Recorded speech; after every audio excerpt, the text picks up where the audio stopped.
안녕하세요. 무엇이든 세 가지로 가르쳐 드리는 명지대 교수 김익환입니다. 지난번에 이어서 우리 박 대표님 말씀을 들으려고 하는데요. 박 대표님께서 간단하게 인사 다시 한번 네. 부탁드릴까요? 두 번 만나니까 더 좋네요. 안녕하세요. 저는 방송도 하고 또 바람 출판사 대표를 맡아서 책을 만들고 있는 박혜진입니다. 반갑습니다. 네, 고맙습니다. 제가 엄청 모시고 싶었던 분이신데 일부 얘기하다가 제가 깜짝 놀란 사건이 있었는데 뭐요? 저희한테 네. 한번 컨택을 하셨는데 저희가 묵묵무답이었다는 얘기를 주셨어요. 혼자 제가 울었어요. 너무너무나 죄송한 일이고 뭐 있을 수 없는 일인데 제가 이 메일 체크에 아주 이 무신경한 그런 이 좋지 않은 습성이 있어서 근데 오늘의 만남이 있으려고 그랬나 보다. 역시 아픔 속에 성장이 있다. 그렇게 받아들이기로 했습니다. 네, 네. 고맙습니다. 네. 너무너무 다행이고요. 박 대표님하고 이어서 2부에서 제가 얘기를 좀 꼭 나누고 싶다고 이제 부탁 말씀을 드린 이유는 일단 한국 사회에서 이제 MBC 뉴스데스크 앵커까지 하신 분이라면 또 MBC 아나운서가 하기가 정말 어려운 일인데 이제 소위 성공한 삶을 사신 거거든요. 그런데 과감하게 걔를 또 때려치고 출판사 대표 이게 뭐 엄청 돈이 되는 사업은 아니거든요. 그러니까 의미를 찾아가고 이런 홀로서기의 삶을 또 새로 시작하신 분. 그러면 우리 모두가 궁금해해요. 네. 도대체 어떻게 저렇게 멋지게 잘 살까? 그래서 그 노하우를 오늘 가능하면 탈탈 털어버리려고 생각을 하고 있습니다. 네. 우선 첫 번째 질문은 외모예요. 외모. 네, 우리가 예. 사실 저도 이제 오늘 아침에 집에서 나오면서 화장하고 오늘 박 대표님을 만나는데 위에 티셔츠는 어떤 것을 입을까 나름대로 고심하고 바지 네. 색깔과 맞추고 뭐 오늘 매칭 좋으신데. 고맙습니다. 사실 우리의 자존감이라는 거는 저는 외모를 스스로가 가꾸고 그러면 이제 아침에 출근할 때 어깨가 이렇게 좀 펴지거든요. 이제 그런 것들 아주 중요하다고 생각하는데 박 대표님은 어릴 때 어떠셨어요? 멋을 좀 부리신 어릴 타입이에요? 때요. 그런 거 잘 몰랐었던 것 같아요. 그래요? 예. 근데 이제 이 시험을 준비해야 되니까 음, 그때는 뭔가 음, 이 아나운서다운 그런 어떤 모습을 좀 따라가려고 그제서야 대학생이 되어서 좀 했던 거지. 제가 들은 바로는 예. KBS는 비주얼을 좀 덜 중시하고 네. MBC는 엄청 중시해서 뽑는다 그러던데. 그것도 모르겠습니다. 왜곡된 그냥 그런 면일 걸로 수 하죠. 있습니다. 그냥 네, 네. 그런 걸로 하죠. 사실 제가 KBS 아나운서들한테 들은 얘기예요. 그렇습니까? 예. 근데 그거는 있습니다. 네. 제가 MBC에 근무하면서 이제 저도 신입 시절이 있고 이제 어느 연차가 지나면서 신입 사원을 뽑는 네, 그런 네. 심사위원으로서 역할도 해봤는데 그 저희들끼리 하는 이야기로는 뭐 정말 수려한 외모를 뽑는다. 그건 배우를 하시면 되죠. 그렇죠. 그게 아니라 편안하고 친근하고 신뢰감을 주는 인상 이게 핵심이거든요. 네. 왜냐면 TV를 계속 예를 들면 1시간짜리 방송을 볼 때 그 사람을 볼 때 왜 그런 거 있잖아요. 힘들면 곤란하죠. 네, 저 사람만 나오면 정말 이렇게 자꾸 돌아가. 네. 이러면 안 되기 네. 때문에 그냥 왠지 모르게 잘 모르지만 저 사람 보면 좀 편안해. 친근해. 근데 옆에 우리 동네 오빠 같아. 뭐 아저씨 같아. 언니 같아. 이런 느낌이 굉장히 중요하고 네. 어쨌든 저희는 이제 말로써 어떤 그 정보나 그 사람의 이야기를 전달하기 때문에 조금 신뢰감을 주는 그런 인상이 좋죠. 네, 저는 제일 앞에 말씀에 좀 다행이다 이렇게 생각했는데 지금 뭐 현재 외모를 보면 일단 엄청 좋으시잖아요. 그러니까 지금 같은 얘기도 살짝 우리 구독자를 짜증나게 할 수 있거든요. 자기는 외모가 좋으면서 어쩌라면 짜증내를 이렇게 하려고 할 말씀드린 건 아닌데. 제가 처음에는 외모에 그다지 신경을 쓰지 않는 타입이었다는 얘기에 귀가 쫑긋했어요. 무슨 네. 얘기냐면 이제 박 아나운서님, 박 대표님은 박 대표님으로서의 개성적인 어떤 외모를 원래 갖고 계셨을 거고, 그리고 스타일상 또 이제 뭐 이상한 전공을 하셨다니까 이 인문학 때문에 또 이 깊이에 대한 자신의 삶의 내면에 대한 고민도 많이 있으셨을 거거든요. 그래서 그걸 총체를 저는 개성이라고 부르는데 네. 자기의 개성을 총체적으로 아름답게 표출하는 거 이거는 무지하게 중요하다고 보는 거예요. 네. 그래서 아나운서를 하면서 불가피하셨기도 하지만 어느 순간 자신의 외모를 자기답게 꾸미는 것이 주는 어떤 기쁨, 즐거움, 네. 뭐 아까 얘기한 대로 뭐 밖으로 나갔을 때 어깨가 좀 당당해지는 거 그런 느낌을 혹시 받으셨어요? 그런 시기가 언제였어요? 그러니까 저는 되게 그런 거에 미숙했었다는 거를 아, 그래요? 입사를 하고 나서 안 거죠. 아, 이미 정말 많은 그것도 친구들이, 의외네. 예, 많은 친구들이 이 일을 하기 훨씬 전부터 음흠. 자기 관리를 해왔고, 네. 이 외모에 굉장히 신경을 썼고, 의상을 상당히 많이 준비했다는 거를 입사하고 나서야 비로소 알게 된 거예요. 그래서 좀 힘들었죠. 초기에는. 네, 초기에는 좀 힘들었어. 음. 따라가야 되나, 어째야 되나. 네, 근데 네. 이제 저한테 맞는 옷이라는 게 아까 있잖아요. 음. 그 각자의 개성이 다 다르기 때문에 그걸 찾아가는 과정이 있었고, 저는 사실 막 이렇게 저는 늘 상반신만 나오는 이렇게 뉴스를 많이 해가지고 저의 신장에 대해서 많이들 오해를 하십니다만 저는 굉장히 아담 사이즈거든요. 그래서 그냥 저에게 맞는 그 느낌 그리고 제가 편하고 제가 좋아하는 스타일로 저를 메이킹을 하다 보니까 쟤는 뭔가 좀 뭐 좀 달라 보여. 네, 네, 뭐 네. 아니면 박혜진 나와 보여. 네, 이런 게 있는 저다워 보여. 뭐 음. 이런 얘기를 어느 순간에 하시더라고요. 그때부터는 저 역시도 나름대로 컴플렉스가 있고 하지만 거죠. 아, 그런 걸 좀 접어둬도 되겠구나. 음. 나에게 가진 더 큰 장점을 좀 더 부각해야 되겠구나. 네, 그렇게 네. 생각했죠. 네. 여러분들 우리 매일 아침 우리 자신을 더 사랑합시다. 나의 개성과 나의 외모가 잘 매칭될 수 있는 그런 자기 자신에 대한 정성이 대단히 중요할 것 같고요. 우리 박 대표님은 회사에서 우연히 계기가 주어졌지만 지금은 이제 완성태로 자신의 내면과 외모를 다 갖고 가시는 분이 된 거거든요. 우리 모두 그렇게 할 수 있다는 거 잊지 마셨으면 하고요. 또 하나 제가 이제 궁금한 게 그놈의 그 내면을 쌓아간다는 게 말이 쉽지. 그놈의 내면이죠. 맞아요. 그게 사실 쉽지 않거든요. 네. 주로 어떤 것이 우리 박 대표님을 현재 모습까지 이끌어 주셨을까요?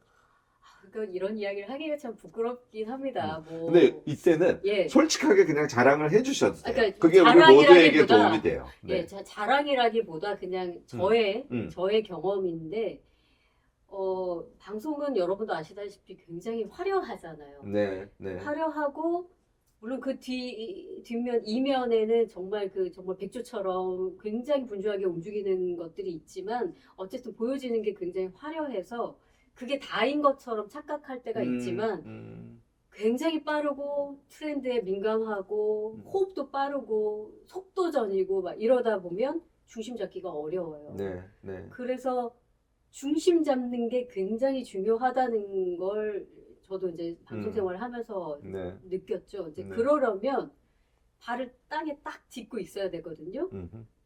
그럴 때 저는 이제 이런 거, 변하지 않는 것들, 책, 그리고 문화, 그런 걸로 저를 좀 충만하게 만들었던 것 같아요. 네, 왜냐하면 네, 방송은 그야말로 휘발성이 너무 강해요. 네. 저도 13년까지 일을 하고 13년 차에 제가 퇴사를 했는데, 물론 많은 방송이 남고 제가 했던 많은 어떤 그 작품이 남았지만 휘발돼 버린다는 그 공허함들이 늘 남아 있었거든요. 네. 그런데 그럴 때마다 제가 저를 좀 다시 채워 넣을 수 있었던 것들은 수많은 영화, 책, 그리고 사람들과의 만남, 거기서 오는 수다, 잡담 이런 것들이었었는데 네, 네. 그게 저를 딱 땅에 지지할 수 있게 만들고 위에서는 아무리 바람이 불어도 이 자리를 그대로 유지할 수 있게 해준 힘이었던 것 같아요. 비교적 많이 기억하고 계세요? 어떤 느낌이세요? 어떤 걸요? 지금 말씀하시는 그런 삶의 기억하죠. 과정들. 네, 기억하죠. 여기에 제가 이제 기록학자로서 여기에 저는 포인트를 둡니다. 혹시 지나간 자신의 경험들이 조금 생생하게 기억나지는 않아, 혹은 아무것도 기억나지 않아, 이런 분들도 되게 많으세요. 꼭 메모하시고 좀 더 나아가면 글쓰기를 꼭 하시기 바랍니다. 그러니까 읽고 경험하고 사람들 만나고 하는 지금 박 대표님이 해오셨다는 그 삶 자체가 우리의 성장적 삶이거든요. 그걸 질 딜로에스가 멀티플리시티라고 설명을 해요. 그러니까 여러 가지 요소들이 이렇게 계속 주름지면서 우리 몸과 정신에 누적된다는 개념인데 그게 이제 결국은 성장적 삶의 실체거든요. 근데 걔가 주름에 누적되지 않고 머릿속에서 다 빠져나가 버려. 네. 그러면 결국은 성장적 삶을 살 수 없는 거예요. 그래서 저는 정말 메모 또는 기록하는 거 그리고 글 쓰는 거 이를 네. 엄청 중시하는데 네. 제가 또 방금 우리 작가에게 들은 소문이 글을 엄청 잘 쓰신대요. 아유, 그렇지 않습니다.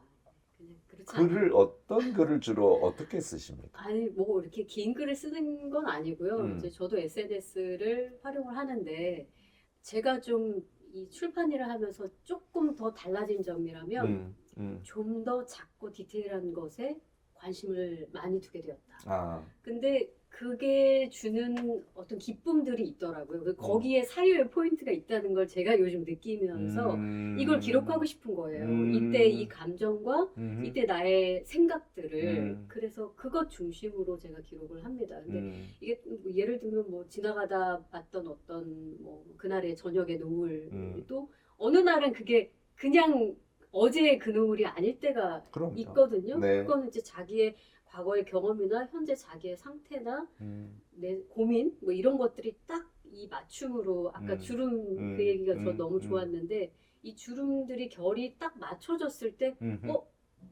나 오늘 지금 뭔가 조금 느낌 왔어. 뭔가 그럴 때가 아마 여러분도 있을 거예요. 그거를 그냥 저의 방식으로 저의 입말로 적어두죠. 네. 글을 기록과 이제 글을 사실 박 대표님은 습성처럼 쭉 해오신 거거든요. 그리고 그게 이제 SNS로 표출되고 하는 것인데 책을 만들 때도 사실은 책 속에도 쓰셔야 되고 보도자료 쓰셔야 되고 이 책 앞뒤면에 문구나 이런 것들 다 쓰셔야 되고 그게 여태까지의 박 대표님의 지적 성장의 산출로 지금 아마 나오지 않을까 싶어요. 그래서 많은 성장을 꾀하고 또 그 성장의 결과로 자신이 현재 하고 있는 일이 훨씬 더 유능하게 또 유의미하게 진행되었으면 하는 생각을 갖고 계신 모든 분들 지금 박 대표님 말씀을 좀 주목해 주시면 좋겠습니다. 저는요 그런 거를 네. 묘사적 관찰이라 그래요. 그러네요. 그러니까 내가 읽은 책도 책의 내용을 좀 묘사적으로 아주 구체적으로 연상하고 만나서 대화한 것도 묘사적으로 다시 머릿속으로 복기해보고 네. 내가 어디 여행 갔던 것도 그냥 보는 것이 아니라 묘사적으로 찬찬히 하나씩 보고 그걸 또 맞아요. 기록하고 그거 너무 좋은 것 같아요. 제가 예전 방송할 때 어떤 이제 영화음악 프로를 했었는데 보통 영화에 대해서 소개를 할 때 줄거리 중심으로 책도 마찬가지지만 줄거리 중심으로 그냥 이렇게 진행되는 이야기입니다. 이게 아니라 어떤 분이 저는 그 장면에서 그 남자 배우가 소 딱 찌르는데 제일 멋있더라고요. 그 포인트를 얘기하는데 그렇게도 소개할 수 있구나. 네, 그러니까 네, 네. 굉장히 개성 있고 오히려 그 장면을 보고 싶어서 그 영화를 보고 싶게 만드는. 그래서 이게 무슨 정답이 있지 않는 것 같아요. 네, 자기만의 그 언어로 자기의 그 시선으로 그 묘사적 관점을 제대로 표현한다면 정말 최고의 글이 나올 것 같아요. 네. 묘사적으로 보고 묘사적으로 사고하고 묘사적으로 메모하고 묘사적으로 글 쓰고 네. 이게 우리가 가능하다면 물론 이제 좀 수련을 필요로 하는 일입니다만 얼마나 멋질까 하는 생각을 해보았습니다. 우리가 박 대표님한테 또 궁금한 게 저는 이제 두 가지가 이제 남았는데요. 근데요, 저 늘 궁금한 게 세 가지, 두 가지 어떻게 이렇게 바로 정리가 되실까요? 저는 이제 일단 머릿속에 뭐가 되게 많아가지고요. 물론 저도 정리를 하면서 뭐 첫 번째, 두 번째 하지만 제가 늘 방송을 보면서 되게 부러웠거든요. 항상 그 구상 기록이라고 하는데 그걸 미리 씁니다. 네. 오늘 대표님 오시기 전에 제가 영상을 찍었어야 돼서 네. 영상 찍기 전에 간단하게 어떤 느낌으로 해야지 하고 제가 써요. 네. 그 CSF라고 하는데 핵심 성공인 Critical Success Factor 같은 걸 제가 쓰거든요. 그다음에 우리 중간에 쉬고 지금 두 번째 촬영하기 전에 내려가서 잠시 쉬면서 이분은 무슨 질문을 하는 게 포인트겠구나 하고 생각을 하고 네. 그 다음에 행위를 하거든요. 네, 네. 그러니까 사고가 먼저 먼저 역시. 정리를 하고 하는 편에 속합니다. 여러분들도 그렇게 해보시고 뭐 박 대표님 이미 그렇게 하시고 계시다고 보고요. 남은 두 가지 질문 지금부터 하도록 하겠습니다. 하나는 이게 이제 쉽지 않은 질문인데 혹시 곤란하시면 답을 안 하셔도 돼요. 네. 결혼한 거를 후회하세요? 너무 좋아하세요? 아니 김 교수의 세 가지에서 이런 질문을 받을 줄은 정말 몰랐어요. 우리가 제일 힘든 게 사실은 가족 생활, 결혼 생활이거든요. 네. 특히 이제 여성분들은 제가 주례할 때 그런 얘기를 해요. 음. 남성들한테. 여성이 자신의 인생을 살아가도록 자기 배우자에게 젊을 때부터 노력하지 않으면 너 나중에 40대, 50대 돼가지고 큰 코 다친다. 맞아요, 맞아요. 그 얘기를 하는데 그게 쉽지 않거든요, 한국 맞습니다. 사회에서. 예, 맞습니다. 박 대표님 어떠셨을까요? 어떠셨지? 아직 진행 중이어서 결혼 진행 중이어서요. 그리고 지금까지는 뭐 괜찮게 살아가고 있는 것 같습니다. 근데 초창기에 아무래도 뭐 30년 이상을 서로 다른 삶을 살아온 남녀가 만나서 뭔가를 맞춰간다는 그 과정이 쉽지는 않았던 것 같아요. 왜냐면 소위 우리가 말하는 발작 버튼 있잖아요. 그 버튼이 다 다른 거죠. 그 그죠. 지점 포인트가 너무 다 달라서 그거를 파악하는 시간이 좀 필요한 것 같아요. 그때 약간의 좀 다툼도 있고 그런데 그때가 지나고 나니까 어떻게 인간이 인간을 완전히 바꿀 수 없고 나 역시도 완벽한 인간이 아니라는 걸 깨닫고 나면 그 발작 버튼까지는 가지 말아야지라는 지혜를 결혼 생활을 하면서 배우게 되는 게 아닌가 싶고 저는 계속 어쨌든 일을 병행해 왔기 때문에 사실 이제 양육과 이 일을 하면서 역시나 일을 하면서 하는 그 여성들이 갖는 그런 고충들이 저도 역시 있었지만 도움을 많이 받았죠. 어른들의 도움을. 네, 그러시군요. 네. 제가 뭐 여기서 끝내지는 않습니다. 뭐가 더 얘기냐면, 있을까요? 네. 그러니까 보통 가족이라 하면 또는 부부지간이라고 하면 저는 그걸 선을 넘는다고 하는데 불필요한 개입이라든지 또는 불필요한 요구라든지 이런 것들이 엄청 많잖아요. 그래서 자기 성장을 인생에서 제일 중요한 가치로 생각하는 우리 구독자 여러분들, 제가 정말 제 입장에서도 권하는데 가족은 성장의 가장 중요한 배경이다 하는 것을 꼭 전제하시고 가족을 포기하지 마시기 바랍니다. 특히 이제 가사 일을 전혀 하지 않는 남편, 그 냅두면 안 돼요. 이게 구조 개편, 경우에 따라서 혁명적인 개편을 하셔야 한 사람으로서의 독립된 삶을 살게 되고 그 다음에 비로소 가족이 상호 성장하는데 큰 어떤 환경이 되는 그런 존재가 될 수 있거든요. 이거 안 된 상태에서 특히 여성분들 자기 성장 어렵습니다. 네, 그래서 이제 요 얘기로 좀 말씀을 좀 치고 들어가려고 하는데 남편이 말하자면 박 대표님의 인생을 성장적으로 의미 있게 만들어가는데 도움이 되신 케이스겠죠? 저는 그렇습니다. 왜냐하면 이제 제가 아까 첫 방송 때 말씀드렸지만 이 출판 일을 같이 시작을 했고 그 초반 7년은 남편이 했기 때문에 다행스러운 거는 관심의 지점이 좀 비슷한 것 같아요. 그러다 보니 서로가 뭔가를 이루고자 하는 어떤 목표 지점이나 비전이 있을 때 그게 되겠어? 혹은 그런 일이 뭐 무슨 그렇게 생산적이야? 이런 반응은 나오지 않게 된 거죠. 그러다 보니 서로 그 다음 스텝을 이야기하게 되고 그럼 이거를 위해 더 중요한 건 뭘까를 고민하게 되는 과정으로 바로 넘어가게 돼서 참 다행인 거죠. 근데 아까 예를 들면 가정 내에서 뭐 가사일이나 뭐 예를 들면 서로 원치 않는 어떤 요구를 할 때 많은 그 여성들이 특히 그 여성들이 부딪히는 게 너무 부담스러워서 그리고 서로의 관계가 대면대면해지는 게 싫어서 그 상황을 되게 회피하는 경우가 있잖아요. 근데 진짜 결코 변하지 않는다는 얘기가 맞고요.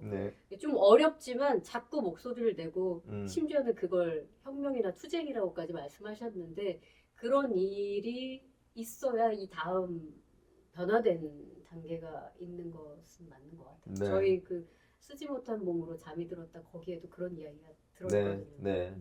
여러분들 오늘 이야기 들으시고 조금 더 용기 가지시고요. 우리가 이제 다름이 있다고 하더라도 사실 오늘 계속 진심이네요. 네. 진심의 커뮤니케이션을 하고 끝까지 노력하시면 음. 우리 멋진 저는 그 가정의 구조라고 얘기하는데 그 구조를 만들어 가실 수 있고 그것을 기반으로 해서 우리의 인생을 멋지게 키워가시는 것이 아주 중요하다고 생각합니다. 마지막 질문이요. 네. 괜히 이렇게 느낌상 음. 되게 멋있으시고 내면이 꽉 차 있고 정말 활동적으로 일하시고 그래서 에너지도 굉장히 강하고 그러면은 놀지는 않으실 것 같아요. 그럴 리가요. 그래서 뭐 노는 하고 거 정말 노시는지 좋아합니다. 뭐 하고 노시는지가 그게 제가 정말 궁금했어요. 근데 아까 오늘 뭐 스몰 플레저라는 제가 소설을 소개해드리기도 음. 했지만 어릴 때는 음. 이 노는 게 뭔가 특별한 이벤트여야 된다고 생각했던 아, 네. 적이 있었습니다. 네. 그래서 뭔가 정말 남들이 우리 SNS에 보면 이 사람은 이렇게 화려하게 이렇게 멋지게 늘 이벤트성에 그런 게 정말 잘 노는 거라고 생각했는데 그게 아닌 걸 나이를 먹어서 알게 된 걸까요? 근데 네. 되게 삶 속에 내가 이런 걸 좋아했네를 발견한 순간 스몰 플레저가 자꾸 발생하는 거예요. 네, 그래서 네, 저는 네, 산책하는 걸 정말 좋아하는데요. 그냥 애 학교 보내고 남편 출근하고 제 아직 출판업을 시작하기 전에 출판일 시작하기 전에 동네를 한 바퀴 돕니다. 그리고 커피 한 잔을 들고요. 뭐 좋아하던 거, 뭐 유튜브 이런 거 보면서 그냥 혼자 시간을 좀 보내요. 그리고 동네 구석구석 골목을 좀 찾아다니는 걸 좋아해서 가서 혼밥을 합니다. 네. 그 직장인들 사이에서 직장인들 뭐 이런 거 회사 카드 걸고 있을 때 핀 하나 꽂고 정말 편안하게 나는 이렇게 자유롭지롱 하면서 혼자 혼밥도 하고 거기서 오는 어떤 그 희열도 좀 느끼고 네. 그런 과정이 즐거워요. 그래서 그런 걸 하면서 보내고 때로는 이제 약간의 일탈을 해서 여행을 가기도 하고 뭐 그렇게 특별하진 않지만 제가 그 요소 거의 24시간 이 출판일 생각하다 보니 중간에 이 밸런스를 잘 맞추기 위해서 네. 잘 놀고 다니고 있죠. 네. 운동은 안 하세요? 운동은 필라테스를 합니다. 아, 산책과 함께. 아, 그러시구나. 네. 엄청 건전하시네요. 뭐 해야 돼? 이제 클럽 가도 안 받아줄 나이에요. 왜 건전하게 놀아야죠. 저는 사실 굉장히 좀 다양해서 제가 우리 구독자들한테 꼭 권하는 게 일주일에 한 번은 예. 시간을 투자해서 자기가 취미로 하고 있는 거를 꼭 하라고 얘기하는데 저는 좀 많아서 제가 일단 운동 스포츠를 엄청 좋아하고요. 네. 공으로 된 건 다 잘 하는 편이에요. 네. 근데 이게 팀을 맞추는 게 힘들어서 요즘에 제가 많이 하는 거는 너무너무 감사해 하고 있는데 실내 테니스장들이 요새 엄청 많아졌어요. 네. 네. 거기에 가면 머신이 있어요. 음. 그래서 돈을 넣으면 혼자서도- 머신에서 네. 기가 나오니까 계란같이 랠리를 할 수 있거든요. 네. 조금 발전된 데는 왼쪽 오른쪽으로 보내주기도 아 합니다. 그래요? 뭐 재밌겠네요. 그러니까 뭐 그런 운동을 닥치는 대로 엄청 좋아해서 많이 하고요. 제 소개를 좀 해볼게요. 네. 저는 거기다가 노래를 또 되게 좋아해요. 그래서 저랑 공통점인데요. 좋아하시는구나. 네. 그래서 혼자 코인 노래방에 갑니다. 처음에는 아 진짜요? 젊은 애들만 있어서 네. 제가 조금 부담스러웠는데 그 다음에 한 3번 가니까 너무 익숙해지더라고요. 그쵸. 그래서 시간만 나면 네. 코인 노래방 가는 게 제 취미 중에 하나인데 18번이 뭔가요? 뭐 좀 갑작스러운 질문. 사실 너무 많아서 애창곡이 너무 많으셔서. 그런데 내 하나의 사람은 각오라는 임희숙이라고 네. 아마 좀 잘 모르실 수 있어요. 네. 네. 굉장히 좋은 노래니까 그걸 제가 18번으로 하는 편입니다. 그 외에도 18번이 되게 많고 제가 일주일에 한 번씩 합창을 해요. 그래서 아마투스라는 합창단에 아직도 가입이 돼서 네. 노래를 역시 목소리가 워낙 좋으시니까 아유, 별 노래를 하시면 더 진짜 매력적이시네요. 근데 제일 좋아하는 거는 역시 여행입니다. 그래서 한 달에 못 가도 2번은 국내 여행이요? 네, 주말에 그냥 네. 갑니다. 해외에도 많이 가는 편에 속하는데 요번에 이제 우리 아이캔 대학이나 이 유튜브를 시작하고는 잘 해외에 네. 못 가고 있습니다만 그리고 제가 또 하나 되게 좋아하는 게 역시 이제 음악을 말로 하는 것뿐만 아니라 듣는 거 엄청 좋아해서 헤드폰 비싼 거 네, 이런 거 되게 덕후시군요. 선호하는 편이에요. 그래서 걔를 들으면서 머릿속으로 자연을 연상한다든지 그래서 굉장히 많은 취미를 갖고 있어요. 네. 그런데요, 제가 우리 박 대표님께 그걸 여쭤본 것은 사실 우리가 얘기하는 깊이라는 것은 사실 막 노력해서 얻어지는 것이 아니라 삶 그 전체가 그렇죠. 우리에게 누적되어서 오는 것이 깊이라고 보거든요. 근데 그 삶에 에너지와 활력을 주는 거는 저는 노는 거라고 생각하는 네, 거예요. 맞습니다. 그래서 우리 박 대표님이 여러분들은 그 모습을 많이 보시지 않았을 텐데 오늘 제가 직접 뵙고서는 그 몸 안에서 에너지가 확 느껴지는 그런가요? 거예요. 네. 힘이 엄청 좋으신 분이세요. 그러니까요. 아니, 노래를 좋아하신다고 해가지고, 그러니까 저도 굉장히 이렇게 캄한 사람으로 많이들 봅니다만, 저한테 굉장히 들끓고 있는 에너지가 저도 굉장히 많은데, 그 MBC에 다니던 방송국 시절에는 음. 제가 사내 보컬 활동을 잠시 한 적이 있습니다. 아, 근데 사실은 그러시구나. 드럼을 너무 배우고 싶어서 그 네네네네. 선배들이 막 연습하고 있는 거기를 따라가고 기웃대다가 이제 막 공연을 앞두고 있는 팀인데 보컬이 때마침 없다 그래서 그냥 얼떨결에 같이 했었는데 어떤 그런 새로운 도전에 대한 그 두려움은 좀 없는 것 같아요. 그래서 다른 사람의 시선에 되게 영향을 많이 받는 직업을 갖고는 있지만 저 개인의 삶도 있으니까요. 사실 제 개인이 굉장히 건강하고 에너지가 있어야 방송 혹은 출판도 그대로 드러난다고 생각하는데 그래서 그냥 과감하게 그런 걸 해보는 편이거든요. 그래서 아까 반가웠습니다. 그 이야기가.